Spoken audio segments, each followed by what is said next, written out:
it's Jeanette. Welcome to my kitchen. Today we're making Brussels sprouts.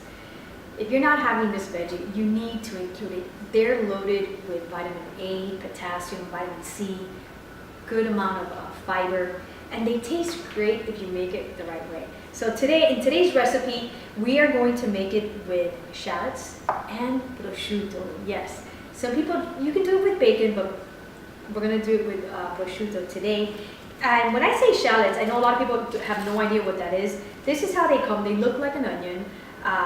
And you can probably find it around the onion section, but they do come in this little package. All right, so we're gonna go to the skillet.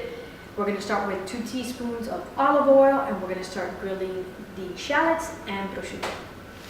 All right, we've added the sprouts. We're gonna add a little bit of salt. You can do it to your liking, and pepper. We're gonna do this for about 5 minutes. Hey guys, so here is the finished product. You're gonna love it. So include it at least once a week to get those extra vitamins. And it's so tasty that your kids are gonna love it. It's perfect for the whole family. Enjoy, let me know how you like it. And as always, please feel free to share with your friends and family.